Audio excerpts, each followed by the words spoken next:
Hey, what we always call on the game? PlayStation game, what we always call? Heads or tails on the PlayStation game. All right, then. You should have told him tails. I thought you told him. No, I told you. I thought you knew the special teams always, Coach Green. They don't play the PlayStation like us.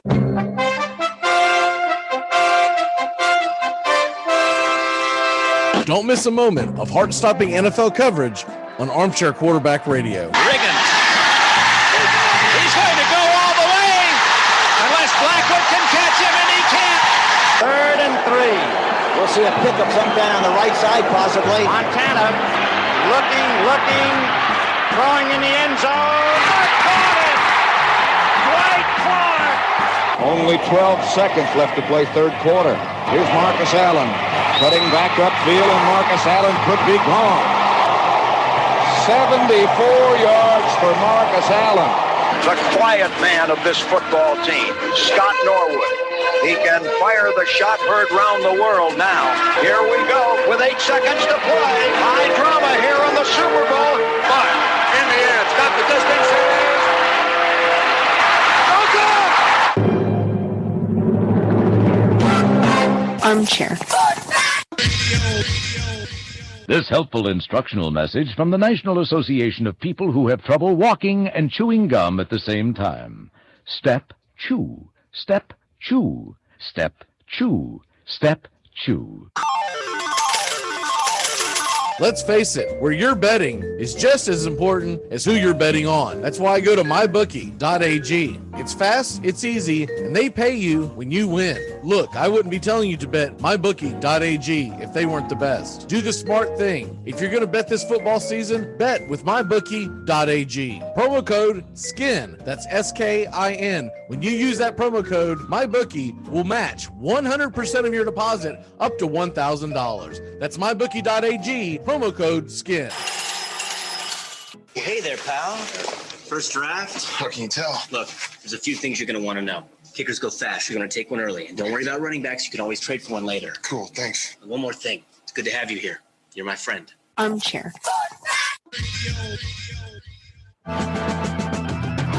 We are the Armchair Quarterback Show, your first choice for sports talk live from the First Coast.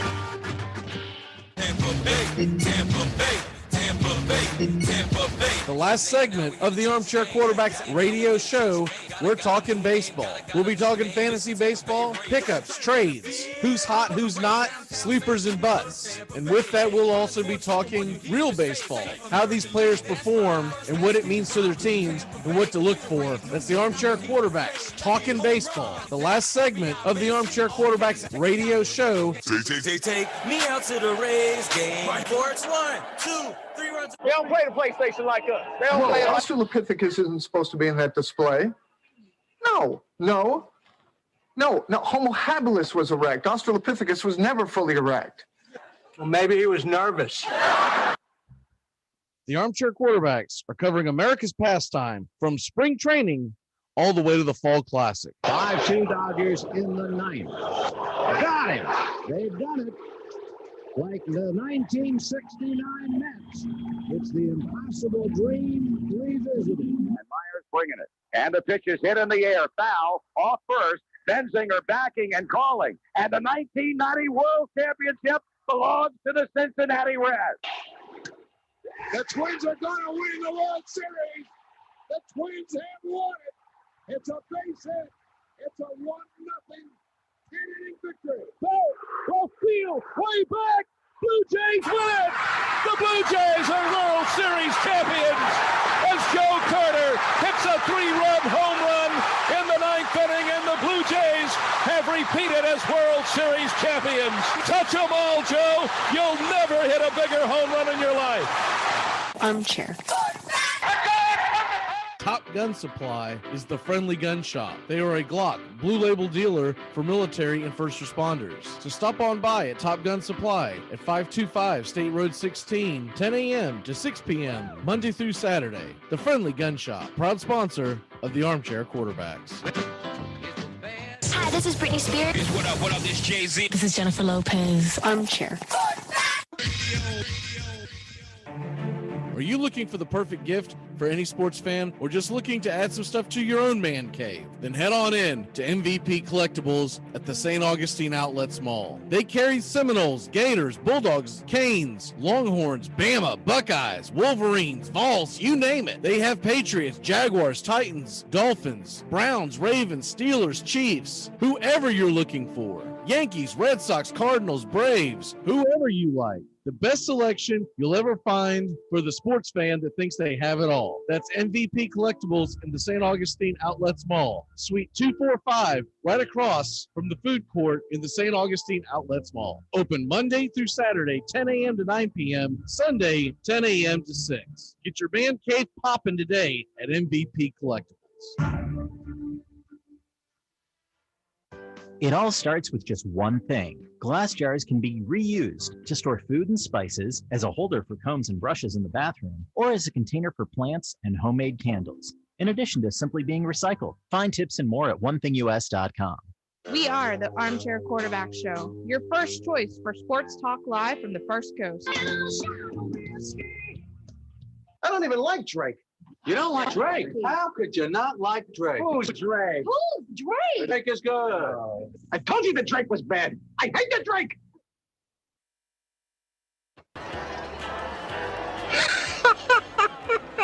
We have been hoodwinked, bamboozled, and flat out deceived. There's something kind of about a kid that's never played baseball. But what the hell, boy? Make sure to listen to the Armchair Quarterbacks. Good enough for us down here in the bayou. Go Tigers and the Armchair Quarterbacks. It's morning. Yes, and what a lovely morning. Pledge allegiance to the flag of the United States of America and to the republic for which it stands, one nation, under God, indivisible, with liberty and justice for all. What's something that's not a cult but seems like a cult?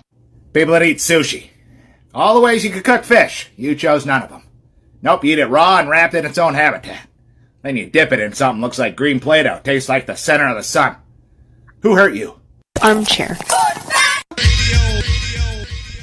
CBS Sports Radio. You're listening to the Armchair Quarterbacks, CBS Sports Radio, #1 sports station. Good morning, and this is your Armchair Quarterbacks Sports Flash. In the what the hell did he just say department, here's Stephen A. Smith of ESPN on Shohei Ohtani's stardom in Major League Baseball not well received. And I understand that baseball is an international sport itself in terms of participation. But when you talk about an audience gravitating to the tube or to the ballpark to actually watch you, okay, I don't think it helps that the #1 face is a dude that needs an interpreter so you can understand what the hell he's saying in this country. Wow. Stephen A. Smith made the comments on ESPN's First Take yesterday morning as they were talking about whether or not Ohtani was good for Major League Baseball as an attraction. Strange enough that ESPN had this as a topic. Even stranger was his comments. We will see if there's any fallout remotely close to what Rachel Nichols received after her leaked audio about Maria Taylor from last year. Add another golfer to the list, reigning Masters champion Hideki Matsuyama, and the world's number 18 player, is the latest player to withdraw and the highest rated player to withdraw from this year's British Open event. The 6-time PGA Tour winner tested positive earlier this month in Detroit at the Rocket Mortgage Classic, according to his team and the R&A Scotland governing body of golf standards. Matsuyama has been quarantined ever since, but continues to produce positive tests, though he has been described as symptom-free The draconian lockdowns in the British Isles continues to leave black eyes all across the sport heading into Great Britain's biggest championship week. Matsuyama, now skipping the Open, will now focus his attention on Tokyo for this summer's Olympics in just a few weeks. The hometown hero, fresh off the first ever Masters win in Japanese history, is likely to take a prominent role in the country's ceremonies and plans later on this month. Here's some exciting news for Major League Baseball fans. The first half of the season, it's at an all-time high in televised baseball history. The national television audience for ESPN Sunday Night Baseball up 26% from last year. Fox Baseball Saturday night up 32%. TBS Sunday Game of the Week up 49%. FS1 up 78%, and Major League Baseball Networks, all of their broadcasts up an astounding 34%. Considering the fact that they broadcast games all week long, that is an amazing stat. Here's some other things to throw at you. Most watched first half in its history. 6 billion total minutes watched, 67% up from 2020. Now, obviously, that is skewed quite a bit because we didn't have a first half, second half of the season, but they did compare them. The top 10 most watched days ever and the 4 most watched games ever all occurred in 2021. It appears that Major League Baseball is taking advantage of the National Basketball Association's steep decline in viewership throughout the country. And that's your Armchair Quarterback Sports Flash. Stay tuned for the Armchair Quarterbacks radio show and YouTube Live. Please like, subscribe, and share our show today. The Armchair Quarterbacks, your first choice for sports talk, live from the First Coast.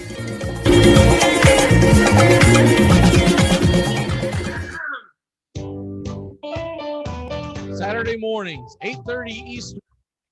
All Nation is back and better than ever. We got Tony Agolini, Tones Ariola, Bobby and Angelo, along with Mac McGee this fall. Dixie Football Nation heads to the gridiron, talking ACC, SEC, the Big Ten, and all the big games throughout the college football land. That's Dixie Football Nation, 8:30 Eastern, 7:30 Central, Saturday mornings on the Armchair Quarterback Show's YouTube channel, going live, or catch the instant replay.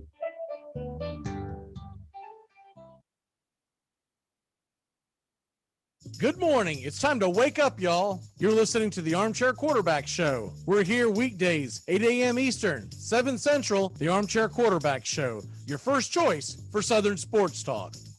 Good morning. I'm Mac McGee, and I don't know much, but I know one thing.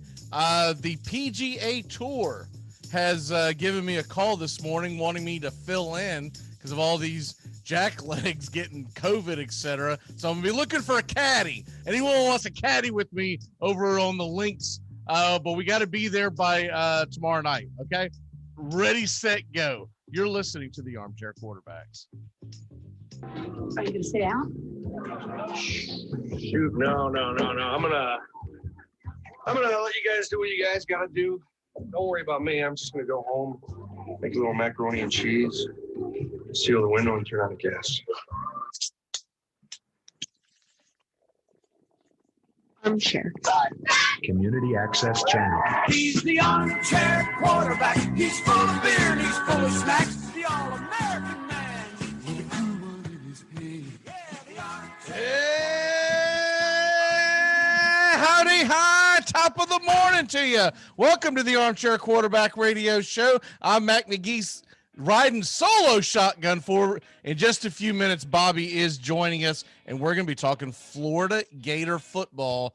This will be the first time that we will have dove into the Florida Gators this year, so it should be a lot of fun. We are going to do a couple more things on the Florida Gators as we get closer and closer to the season beginning. It's not as far away as we think it's going to be. But the first thing that we're going to dive into is, what in the living hell is Stephen A. Smith talking about? I mean, what in the living hell is he talking about? This guy, oh, by the way, I don't think there's going to be any backlash. A lot of people have asked me about this. I don't think there'll be any backlash. You know why? Because ESPN is spineless, and they will not bench Stephen A. Smith. Now, they've done it in the past, years ago.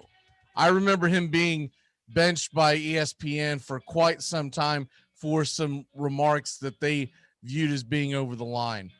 But they've pretty much give him full go here the last several years. And I have not seen anything so far that shows anything that tells us that Stephen A. Smith is going to get any kind of blowback from this. Nothing like Rachel Nichols did. And oh, by the way, Rachel Nichols, her comments really weren't that bad. And it was a private conversation off air that she was basically unloading to a colleague. This was intentionally said on national television. The first thing I would like to know from ESPN, though, the producers, etc., why was this even a topic? Because if you go back and you watch the segment, it was a planned topic. This wasn't something that he just got diarrhea of the mouth and, lost his mind and said the wrong thing. This was a planned topic. Why are you planning a topic asking whether or not Shohei Ohtani being as great as he is good for the game of baseball? Do you really have that much hate for baseball? I really think that's what ESPN has regretted going full bore into the NBA, because the NBA's all of their viewership, everything has tanked. And it's tanked dramatic. We all know that. The last couple of seasons have just been awful. They've been like pre-Bird and Magic era awful. Okay. So it's strange enough that ESPN has this axe to grind because they didn't go all in on Major League Baseball the way Fox did. So it seems like to me over the years, they always seem to try to find something to lean into. I'm a little surprised that they have not been on the forefront of bashing the hell out of the All-Star game, but I think it's too much into the ESPN woke culture for them to tap dance around, so they've let it go. But if they wanted to talk about what's bad for baseball, it's the All-Star game being in Denver, Colorado, when Atlanta, Georgia business people had high expectations for this summer. You're talking about coming out of a pandemic, bouncing back. They were supposed to do this big thing for Hank Aaron. They're supposed to do something for it today, but I mean, it loses all of its pizzazz if it's not in Atlanta, Georgia. It just does. But why was this even a topic? It's like they're trying to grind at Major League Baseball, and they're losing phenomenally. Even ESPN gets some kind of bonus from this. If you look at the numbers over to the side of me, ESPN Sunday Night Baseball, and I get it that they spend a lot more money on the National Football League and the NBA, but it still benefits them to have good ratings. 26% ESPN Sunday Night Baseball has been up. And that's with A-Rod in the booth. Can you imagine what their numbers would be if A-Rod was not in the booth? My God. There's no telling what it would be. The sky would be the limit. If you just had a normal broadcast team that didn't have someone as polarizing and as hated as A-Rod, my God. You can kind of see what the numbers would be. Because you got the Fox Baseball, where they 32% up on Saturday nights. This is a Saturday night event, y'all, that kill the music. This is a Saturday night event, y'all, that, by the way, this is happening. These numbers are skyrocketing when people can finally get back to going out and enjoying themselves at dinner on a Saturday night. And you see that Fox is up 32%. If they were ever going to be through the roof, it would have been last year, because Major League Baseball was the first major sport to really come back. Right around that time period, the NHL came back, and then shortly after that, the NBA came back. They were all right in the same area. I know Major League Baseball had the issue of the first game because of Juan Soto's COVID and whatnot. But all in all, they should have been through the roof last year when you had nothing to do. You couldn't go anywhere. And yet somehow this year, it's unbelievable. It's unbelievable. These numbers, I went over them to kind of see if they'd been skewed a little bit, because I got this from a Major League Baseball sports writer. So I always have to take everything that I see that I report to y'all with a grain of salt, because I'm always like, okay, whose agenda is this and what's going on here? But the Major League Baseball network number, that's the number that jumps out at me at the most, because their games are shown 24/7 around the clock. So you'll get a Marlins versus the Tigers game on a Tuesday afternoon as much as you'll get a Yankees Red Sox game on a Friday night. And they're up 34%. That's enormous. The other ones are smaller sample size because FS1 does not broadcast that many games. But they are up 78%. It's unbelievable. 78%. TBS up 49%. Their games only come on Sunday afternoons. They only come on Sunday afternoons. Most people have better things to do in the summer than to chill out on a Sunday afternoon and watch a random baseball game, because you're normally watching your team. So for instance, if my Braves or if my Rays have come on TBS, I'm not aware of it because I'm watching the local feed. All in all, the most watched half in a Major League Baseball history. 6 billion total minutes. Now, I think a lot of this has to do with the accessibility of Major League Baseball today, because you can stream it from so many different devices. Now, there are paywalls, but you have the ability to stream, right? I think one of the smartest things Major League Baseball did, outside of what the National Football League has done, is that you are not tied in financially to another entity. And what I mean by that is, to get the Sunday NFL ticket, I would have to purchase the NFL Network. And I did it for years, and I finally said enough is enough. I'm tired of wasting. All in all, it was well over $1,000 a year just on this, on the actual cable itself. I call it cable, but it's satellite. Not to mention how much I was having to pay for the Sunday NFL ticket. But you have to have that device to get it, right? I finally did the math. I said, you know what? If it's a game that I really think I need to see, I'll just go up to the local restaurant and watch it. I'll order me some beers and get a burger or whatever, and I'll watch it that way. That's the smartest thing that Major League Baseball has done, is that you can buy the MLB packet. It's pretty affordable if you do it online. It's pretty damn affordable, and you can stream it from any device, essentially. So I think that's got a lot to do with why their numbers are so high. But the fact that they have the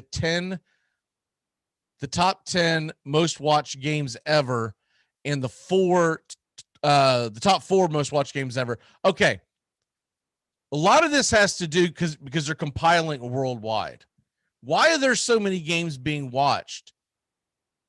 It's because Shohei Ohtani, Stephen A., you jackass.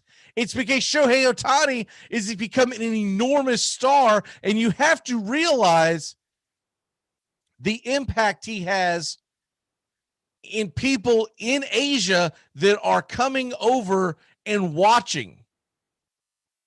They're watching Major League Baseball more than they ever have over there, because even when you had Ichiro back in the day, You know what the biggest difference between Ichiro and Ohtani is? It's timing. You know, they're both from Japan. Baseball's huge in Japan to begin with, but they're both in Japan. But when Ichiro hit the scene, God, what has that been? A little over 20 years ago. I guess close to 25 now that I think about it. But there, you could not stream MLB.TV over in Japan. You had to have a hookup. And they did do some national games. Japan, I do remember back at that time, they did pick up some national games where they would try to show as many Seattle Mariner games as they could, but it was within reason. Now, anyone sitting in Japan who has lived in Japan their entire life, who is very proud that someone from their country has came over into the United States and doing what he's doing, that's why the numbers are huge. So to answer your question, you dumbass, yeah. Shohei Ohtani, it's not a bad thing that he is a huge, huge star. It doesn't matter. Why does it matter that he can only speak Japanese? First of all, the NBA could learn from this, because you need some interpreters with some of the NBA players because they're so damn illiterate. And this is from all walks of earth. The NBA interview usually is not a very fun interview. You're talking about a bunch of players who didn't go to college. If they did, they went 1 year. It's not a terrible thing that we've got an interpreter for Ohtani, because there's no telling what he's really saying. The interpreter's like, no, we're going to clean this up. The NBA could learn from that. If they could get an interpreter for LeBron James every time he says something really stupid, the NBA could benefit from that. But why was this never a big deal when Roberto Clemente? Why was this never a big deal earlier this year when Ronald Acuna Jr., you could argue, was the biggest star in America in Major League Baseball? Okay. I know Ohtani is huge in Japan, but he wasn't as big a star as Acuna is because of where he plays. It's got nothing to do with his play. He plays in Los Angeles, and I get that, and that's a big deal to a degree, but most of your people don't get to see Ohtani play. Most of America are at bed. When Ohtani takes his first pitch, takes his first swing at the bat, he's in bed. So why is it such a big damn deal to have Shohei Ohtani speaking through an interpreter when I have watched Acuna Jr. do the same thing his entire time with Atlanta, but this year specifically? Why is it that big deal? Is this Asian hate? Is this why? I mean, is there some kind of hate that we are not aware of that Stephen A has for a section of the world? It's the only thing that makes sense. None of it, because you have some of your bigger stars in Major League Baseball. Some of your bigger stars that have played other sports have had interpreters. It's been like that my entire life. You know, Ichiro had an interpreter for as long as I can remember. I never really cared, because I normally don't care what most of these athletes have to say, because it's usually the same 3 or 4 catchphrases every single damn time. It's usually, well, yeah, we're going to take one game at a time. We're going to try to, you can only win the game that's in front of you. We're going to we're going to go out here and we're going to regroup. And it's the same crap over and over again. I don't care if you say it Japanese, American, or Spanish. It's the same crap over and over again. I would like to see every Major League Baseball manager, every NFL coach, and every single NBA coach to all be hired from abroad, so we wouldn't have to listen to any of their stupid ass interviews, their stupid ass press conferences, because most of them are boring, they're dumb, and it's why Bill Belichick trolls the entire industry, because they're stupid. You get in there and it's like, what do you think about the fact that you lost on to Cincinnati, right? That's the famous.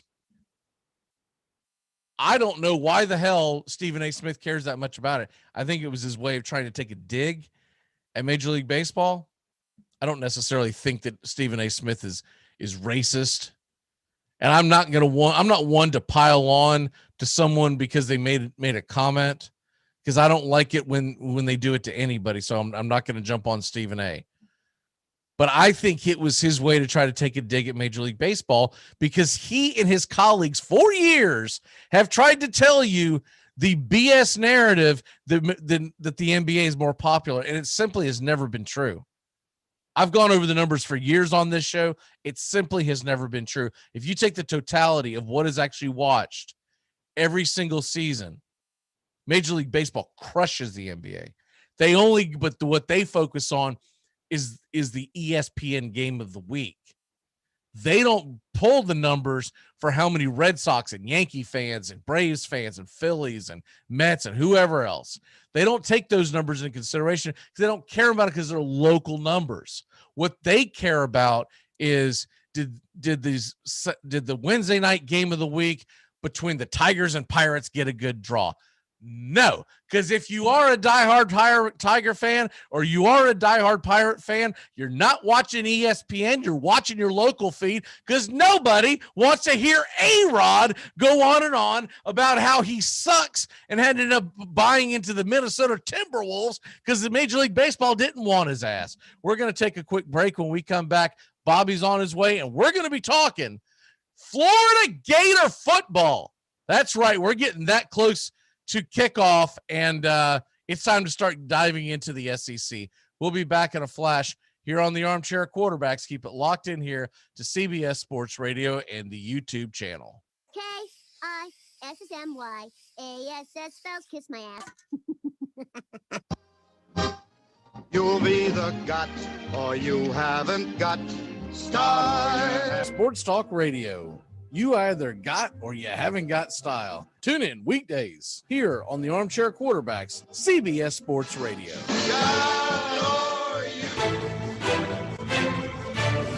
ACC football covered like no other here on the Armchair Quarterback. Against the blitz, touchdown Florida State. Brock Preston scores the touchdown, and now it's Bowden's decision, and he sends Mowry onto the field right away. Danny Cannell is the holder. Mowry ties it. This game is over. A 31-31 tie. A 31-31 tie. A deep throw by Lawrence. A lot of contact. Justin Ross broke free from it. He's down in the end zone. Touchdown, Clemson. Justin Ross, a freshman wide receiver, big, rangy. And Trevor Lawrence knows, throw it up against that single coverage, give him a chance to make a play on a 50-50 ball. If you're a fan of the ACC, pull up an armchair. You're home. Weekends in the fall just got a hell of a lot better. Saturday mornings, it's Dixie Football Nation, 8 a.m. to 9 a.m. We talk SEC, ACC, the Big Ten, and more. It's the only true Southern football kickoff show. You don't want to miss it. 8 to 9 Eastern Saturdays. The Armchair Quarterbacks have got you covered all football season long. There are no flags on the field. It's a miracle. Tennessee has pulled a miracle.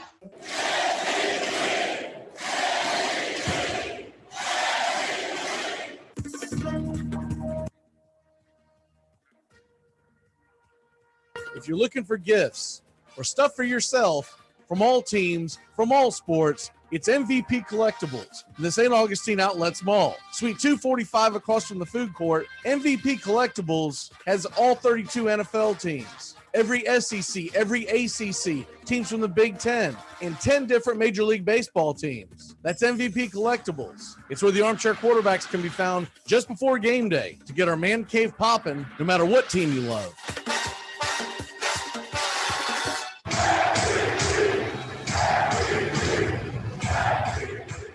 You go to hell. You go to hell and you die. I'm going to find out who you are. No, I don't think you can. Okay.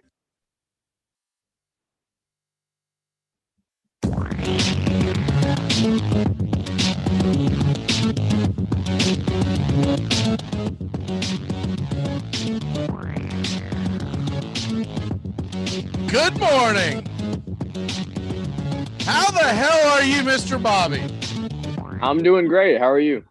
I'm doing pretty good, man. We're finally getting into the meat of our football capsules, and we will. Someone asked me this morning. We will be doing this with Tony later on in the season, but I thought this would be a perfect time to hit the Florida Gators because we've got nothing going on in the world of sports right now. There's no NBA today.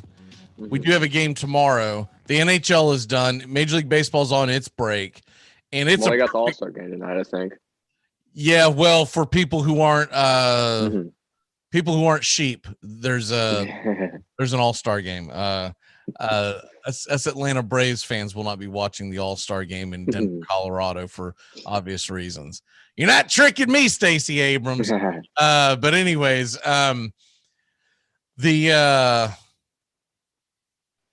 so this really is one of the best times to hit it because we're going to have NFL camps open up next week. So when they hit up next week, we're going to have so much stuff to get into. And I wanted to make sure that you were able, you're a big Gator fan. Don't know what your parents did to you, but somehow you ended up being a fan. And I want to make sure that you got your say in on the Florida Gators this year because looking forward to you being on the Dixie Football Nation kickoff show. That's going to be a lot of fun. For people who have missed that memo, we're going to do it the same time we do this show. Basically, from a marketing standpoint, I didn't want to confuse a lot of damn people. So we're going to be 8:30 to 9:30 on Saturdays. There's a chance that show might bleed over a little bit, but it will be starting at 8:30. But when we've got some newcomers, we've got Bobby, this Florida Gator fandom. We've got Tones Areola is going to be joining us. He's a big Penn State guy, so we're getting a Big Ten guy to the table. Angelo is going to be back, big Florida State guy, and of course Tony Agolini, our resident Gator encyclopedia. You'll learn more from Tony Agolini on that show, I guarantee you, as a Gator fan, than you will ever learn in your entire life. Wikipediaing and Googling anything. Tony goes to almost every single sporting event that the Florida Gators do. Okay. Jeez. So yeah, he is that kind of fan. I mean, he is as much as I hate the Gators, I love Tony, so that's why he's on the show, because he is what if Florida State was a little closer to Jacksonville, I would be doing the same thing. I just can't commit to driving 6 to 7 hours round trip every damn weekend to go see a football game. It's ass. If single days, yes. Merry days, no. They put the brakes on that. So, anyways, let's go ahead and dive into the Florida. Well, I'll tell you what. Right before we do that, because I don't want to make sure that we do bring this up. What are you thinking on tomorrow night's game? Is it going to get tied up with the Bucks, or the Suns going to take a commanding 3-1 lead? The Bucks on their own home floor looked great last night. Giannis didn't seem to be phased from the free throw line at all. He nearly knocked all of them down. I think the Bucks, they still are going to have that desperate mentality. They know if they lose this game, the series is probably over. I think they'll go in. I think they'll tie the series. I know that ABC wants it. And I do tend to think that Milwaukee's going to win. I still think the Suns are going to win it all, because when we get past tomorrow night, no matter what happens, if it goes 7, 2 of the next 3 will be back in Phoenix. And I just don't know if Milwaukee can go into Phoenix and get the W at Phoenix. Phoenix has a big time home court advantage. And I also concerned that can Antetokounmpo do this for 6 games in a row, right? And so that's kind of because he played a pretty good game too. At some point, they had a great game too. Yeah, at some point, well, it wasn't great because they lost. It was good. It's a great game if you lose. Just like Kyle Trask had a good game in the SEC championship, but it wasn't a great game. It was a great Whatever. Great game means you walked away with the SEC title, but that's that's the definition of great is if you get the W. I just believe that in a 7-game series, Phoenix is really deep, and Giannis tends to disappear. And if they're going to win it all, Giannis can't disappear, and that's my concern with the Greek Freak. Nothing against him personally, but I've seen Robin too much from a guy that should be Batman. All right, let's go ahead and dive into the Florida Gators as we are. God, what are we? This is July 5th. So we are about 7 weeks away from opening kickoff. And what surprised me when I looked at the Gator schedule, it's a really easy schedule. I mean, if you look in comparison to other SEC schedules, this is a cakewalk. I wouldn't say it's a cakewalk with Alabama on the schedule. Three of their 4 out of conference games is Florida Atlantic, South Florida, and Samford. Yeah, our out of conference games that's a clown fairly easy. Kentucky and Vanderbilt, South Carolina. Well, I know. I mean, that's what adds to the easiness. But South Carolina is not going to be a good team. Tennessee shouldn't be a good team in a first-year rebuild. Now, if you lose to Tennessee in the swamp the first year for Josh Heupel, that's all on Mullen. I don't care. I don't care what we're about to get into here. You can't lose that game. The games that I see that they're going to have the most issue with is Alabama, September 18th, at LSU on October 16th. And then they do get a week off. So it is back-to-back games, but they get a week off. So it's not really the Georgia game in Jacksonville. They get Florida State at the end of the year, but it's in Gainesville. The problem with Florida State is we really don't know what we have down there in Hassey right now. Yeah. Because this is for all intents and purposes, this is the first season of Mike Norvell at Florida State. Last year was just a dumpster fire of COVID this and COVID that and trying to figure out it. You can't. I think if they knew COVID was coming, they probably would have let Willie Taggart coach one more year just so they wouldn't have to waste the money. But anyway, that is what that is. I see a team that even if it goes horribly wrong, it's such an easy schedule. 9-3 is very achievable, even if it's a terrible year. 9-3 should be the bare minimum, I think, for expectations for this team. I think anything below that's an immense disappointment. Yeah, and honestly, we'll get into it in a second, but I think we're on the right track because I don't see them beating Alabama even though it's in Gainesville. And LSU is a big question mark too. With them losing their left tackle, that concerns me a little bit. And the LSU game, assuming it's probably going to be a night game, advantage LSU. But when you lose your left tackle, that's a huge, huge issue for a team that struggled mightily last year. Now, I don't think Ogeron's going to have the type of piss poor performance that he had last year out of LSU. But this Florida Gator team is also coming off 3 consecutive losses. So this isn't a team that's rolling into the next season. They lose Kyle Trask. Now, with them having Emory Jones there, he's listed as a junior, but he's realistically a senior. This is a guy that came in at the very beginning. Emory Jones was a part of Dan Mullen's first big recruiting class. And he was supposed to be his guy, the guy that, was going to change Florida Gator football. And instead, he ended up leaning on Kyle Trask. And from what I've seen of Emory Jones, and correct me if you think I'm wrong, he's a glorified running back at this point. Emory Jones, how he was used in our offense, but he hasn't had much of a chance to really shine at quarterback, I don't think. he got his shot in the Oklahoma game. He played better than Trask, which doesn't say much. But I think given him the chance to be the starting quarterback, I think he'll do good. And even if he doesn't, we have Anthony Richardson to fall back on. So I think he has some promise. Yeah, but he's a freshman, and you can't put a lot. You can't. That's a good way to ruin a freshman is put him in against Alabama, right? Well, definitely not against Alabama. If Bare that game gets out of minimum- hand, it's no Bare comeback. minimum, I think Emory Jones is a starting quarterback till at least Vanderbilt. I think it's fair.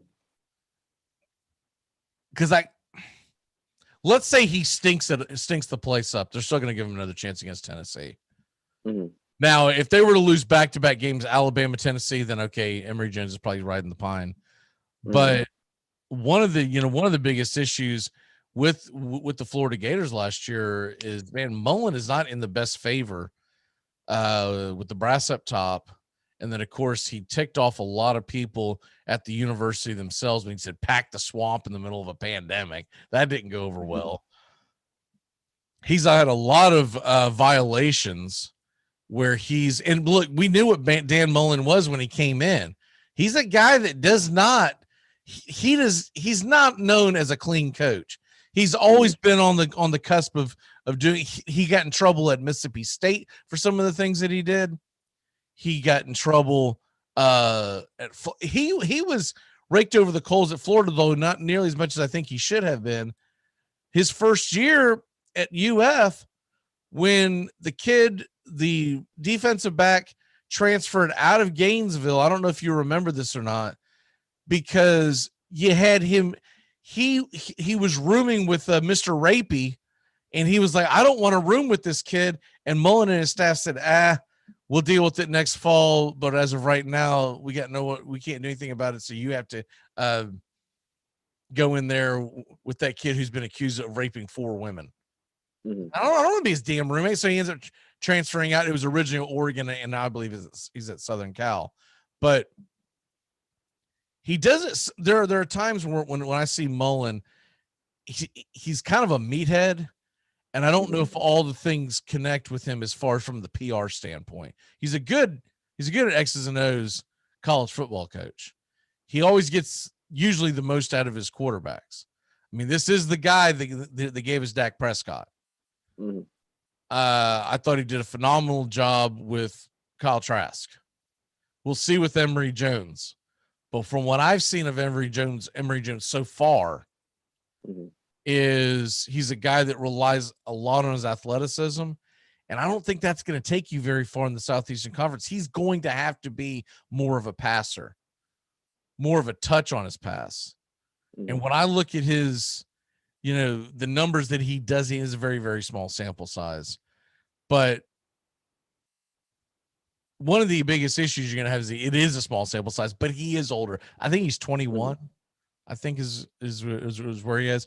So at least he's not a true freshman coming in. But Florida Atlantic, South Florida, by running the ball up the gut 72 times alone should get you that win. Yeah. Neither one of those teams are any good. Won't that be the ripper if FAU goes in and beats Florida? You'll never hear from it. You'll never hear the end of it from these Florida State morons that think Willie Taggart. You wouldn't believe some of the ones that are still on Twitter that are still out there saying we should have never gotten rid of Willie Taggart. I'm like, oh, okay. Jeez. So if Florida loses that game, in a strange way, I'm going to be a little pissed off because I'm going to have to listen to junk on Twitter. What happened? Anyways, South Florida, same situation. They're no good. They're not the South Florida of 10, 15 years. That they used to be, yeah. Right. The Alabama game. My biggest thing for you is this: you get Emory Jones coming in as a centerpiece. Tailbacks. Who are you expecting to lead the charge? Because you got Damian Pierce and Naquan Wright, Malik Davis, and then you've got the Clemson transfer, DeMarcus Bowman. Who are you expecting to be the guy? Is it Pierce? I really like what I saw from Wright late in the season. I think he has a good shot to take the reins as the starting running back. I like Pierce as well. Davis, I don't have a problem with him.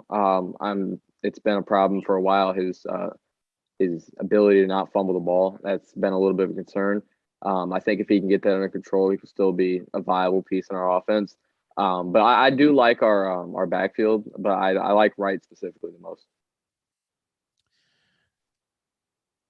The wide receiving core, that's going to be a huge question mark because you lost all in 1 year. You lost Kyle Pitts, Tony, and Grimes. Yeah. They had 31 touchdowns combined in 2020.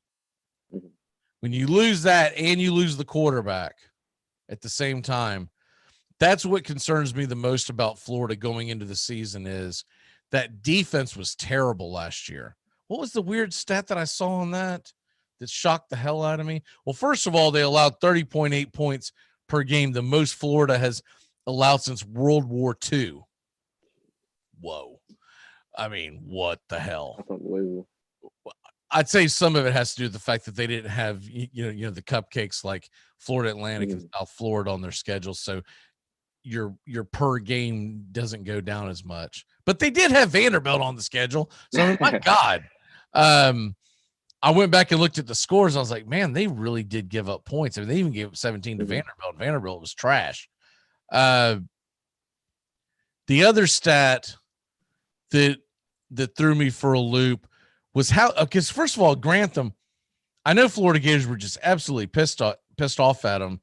He is one of the top paid coordinators in the country, gets paid almost $2 million a year. And he didn't get anything done, but they kept him. Not at all. And you mentioned some of the problems that Florida, I guess the brass, and the fans have with Mullen. And one of my problems, probably my main problem with him, is that he puts so much trust in Grantham, and he won't let him go. It feels like he won't break that up, even though how bad Grantham has been, and it's really frustrating. Yeah, he fired 2 assistants, and he hired Wesley McGriff for the safeties, and looks like the name is Jules Montanar to coach the cornerbacks. Now, the one thing I'll say is they had some transfers that came in, and they've got that 5-star. What's this kid's name? Jason Marshall, that looked really good in spring practice. Yeah, we didn't get a spring game, so we don't know what the hell that they would have actually looked like. But and I can't discount the fact that not having a spring game is kind of a big deal, because if nothing else, it gives you a chance to see it on a more in-game situation kind of stage, as opposed to just, on the back end of the practice field on whether or not your defensive backs are playing well. That front seven for Florida should be a hell of a lot better, because when some of these guys that came in that they brought in, they got the tackle from Penn State, Shelton. They've got Newkirk from Auburn. And then they've also got a couple of newcomers, and Cox comes back. Carter comes back. Miller comes back. I would suspect this defense has got to be better, because first of all, how the hell could they be any worse? But I would think they would be significantly better. If they're not, then Grantham's definitely getting fired. Yeah, no doubt. Because you can't, if you're Dan Mullen, you can't go 2 consecutive years digging your heels in and saying Grantham's my guy. Eventually they're going to go, well, then you can go find a job with him somewhere. So, yeah, absolutely. And the Florida Gator fan base is anything but patient. They try to go out there and, make a big deal because Florida State had already fired Taggart, whatever. Same situation. Taggart's gone in Gainesville too. It's the same situation. Right. You don't get years to build something in Gainesville. You either do it or they get rid of you. Because I thought way back in the day, just before Urban Meyer, the head coach that they had, his name is escaping right now, Zook. Zook did a pretty solid job at Florida, and he's the one that took over for Spurrier. That's a difficult job in itself, to be the guy that replaces Spurrier. He did a decent job, and they still fired his ass. So Mullen better know if he doesn't get to the SEC championship game on average every other year, Florida fans are going to look to fire him because they really are. They think they're Alabama, even though they're not. And so it doesn't really matter because that's what the fan base thinks, right? I live down here. I'm surrounded by it. The Gator fan, your average Gator fan, really thinks that they are Alabama, that they're just a step below Alabama. They don't realize that they're miles behind Alabama when it comes to the the big scale. But you'll never convince them of it. It's just like you'll never convince a Hurricane fan of it because they'll keep telling you about the 5 championships they won, pre-cable TV era. But it's just I'm looking at their schedule, and real quick, we'll rattle it off real quick. Florida Atlantic at South Florida, home against Alabama, at home against Tennessee, at Kentucky, at home against Vanderbilt, at LSU. Then you get the largest outdoor cocktail party in the world on October 30th, which is always fun when it lands right around Halloween. Then they'll finish it off at South Carolina, Samford, at Missouri, which is a dangerous place. I don't know why Florida does not play well in Missouri, but Tony talks about this all the time. Yeah. When we started talking about it, I kind of roll my eyes and then I'd watch again and go, boy, he's right, man. Missouri gets their number. So it's not as easy a game, but they should win talent-wise, but that could be a difficult one. And then we always struggle against Missouri for some reason. It's not. I'll never understand it. And then the final game at Florida State, which is absolutely ridiculous because they didn't play the game last year. It should be in Tallahassee, but that's for another debate for another show. But that's typical Florida Gators for you. So, see what I did there? Anyways, your Gators, where do you have them this year? I hate to predict them losing to Georgia, but I think one of those 2 LSU and Georgia games I think will drop. I think it'll be the Georgia game. So I have it sitting at 10-2, which isn't terrible. It's below where I'd want to be at this point with Mullen, but with how good Georgia, talent-wise, how they look this year, and the fact that we have Alabama on the schedule so early, I think we finished 10-2. I think Emory Jones is going to be okay. I don't think he's going to be a disaster. He could.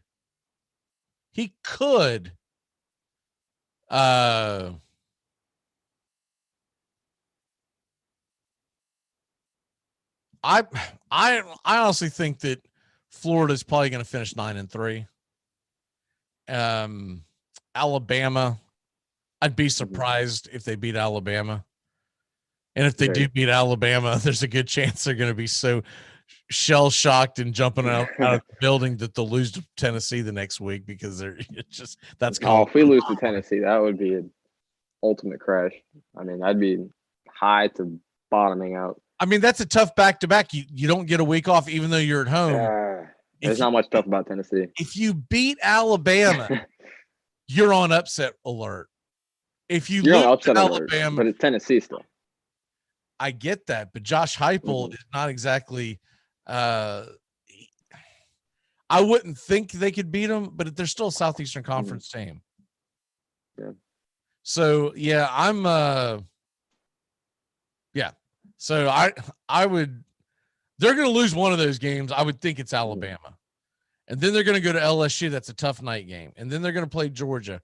That unless something terribly goes wrong with Georgia, I just feel like that's a loss. JT Daniels is back. That Georgia defense. The fact that Florida beat them last year is not going to help things, so they're going to be circling that game for sure. Yep. And the rest of it, I figure South Carolina they'll win. I figure Samford they better win that. I figure Missouri and Florida State they should win those.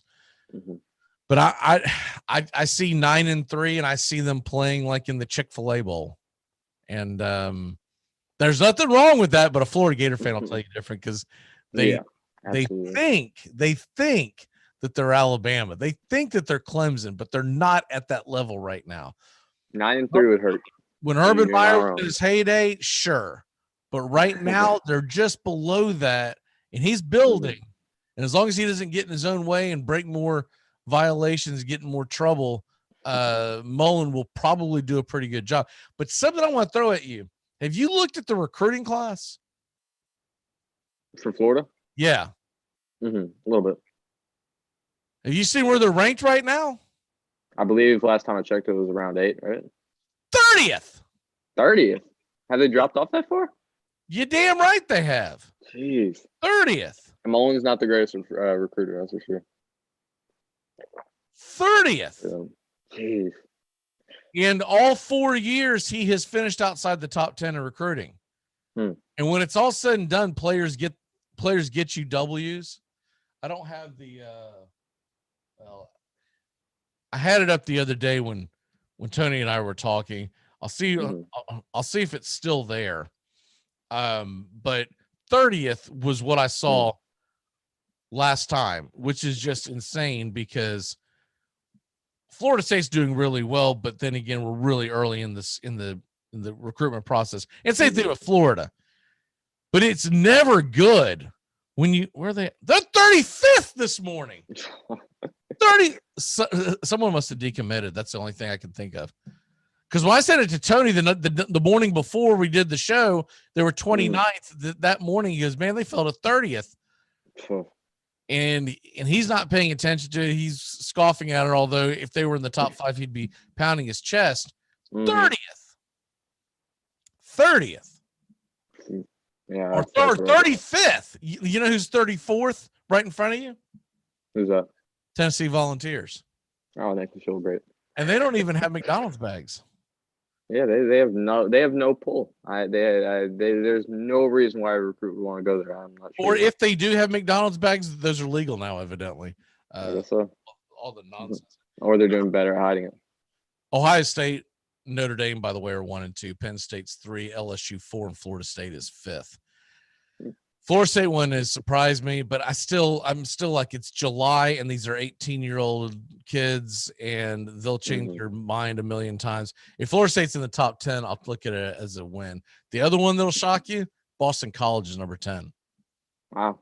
The hell's Boston College doing? What is Alabama doing at 12? There's no way that stays the same. They're gonna rise up.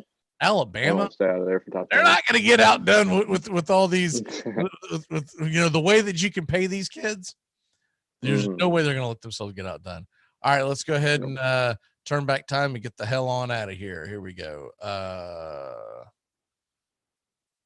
But yeah, 35th. Wow. That's it's almost like watching a weird video game. You're like, there's something wrong with this. Like what is going on?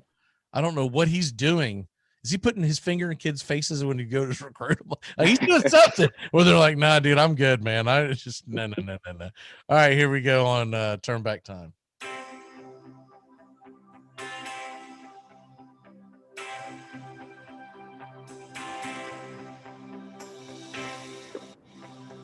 All right, on this date, 1962, Arnold Palmer wins his second consecutive British Open title, 6 strokes in front of the number 2 guy. And also on this date, 1968, Gary Player wins his second of 3 British Open titles. An event of interest in 1971, this is one of the more famous All-Star games. 1971, Frank Robinson was the MVP as the American League beats the NL 6-4. Birthdays. It's your birthday today. What does that mean? All right, dead guy. Alberto Ascari. Ever heard of him? It was the first time can't say I have. He's an Italian auto racer and won the F1 championship 2 times, 52 and 53.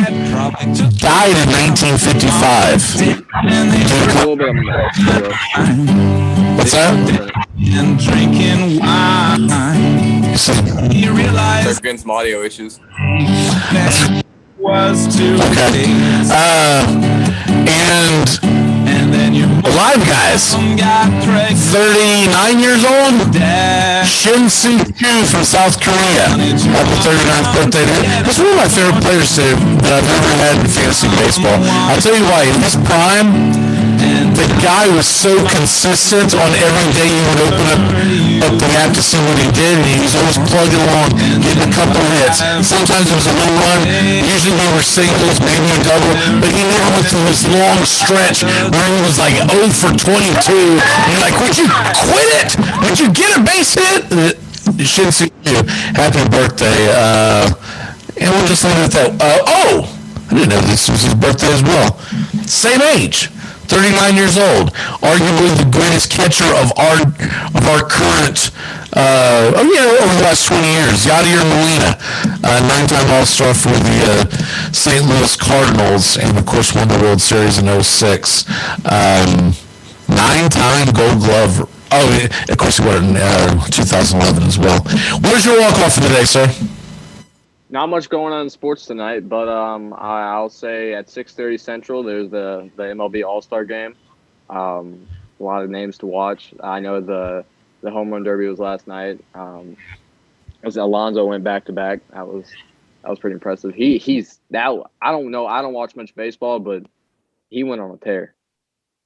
Yeah, he's won back-to-back. I didn't watch it. I just will not watch. I refuse. I mean, he was going over and over and over. It was incredible. But yeah, tonight, All-Star Game, 6:30. First home run derby that you watched? No, I've watched some in the past.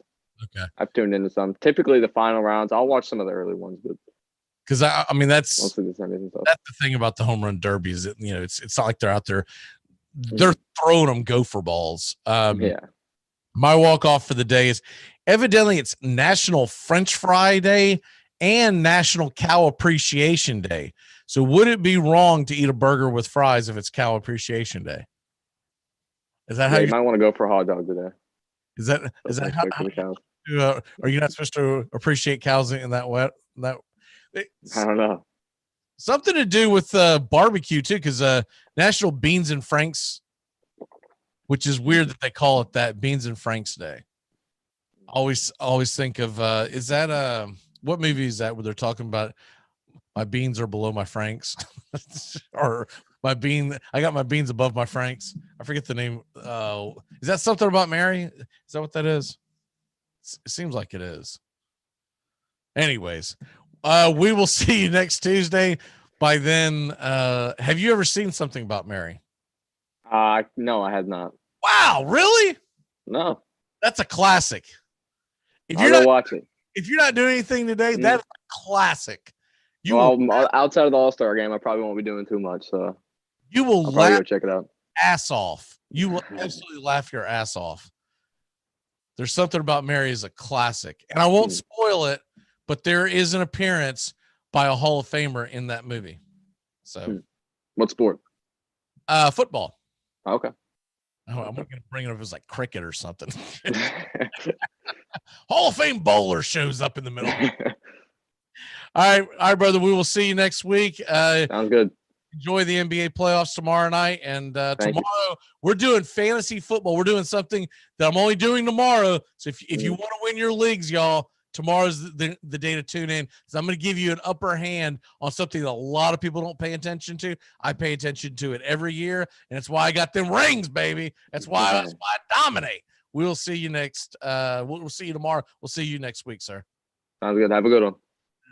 Goodbye, sweetheart. Well, it's time to go. We're back tomorrow with another show. Well, unless we're fired, we'll talk to you then. Goodbye, sweetheart. Goodbye. Goodbye. Guys and gals, it's time to go. We'll see you on the next show. Same bat time, same bat channel. Thanks for listening to the Armchair Quarterbacks on these CBS Sports affiliates and catching the show on YouTube Live. We're here weekdays. Find Armchair Quarterbacks on YouTube Live today. Please subscribe and share and take us everywhere you go. The Armchair Quarterbacks, your first choice for Southern sports talk, live from the First Coast. Can I get another cigarette, please? Can I get another cigarette, please? Yeah, I know.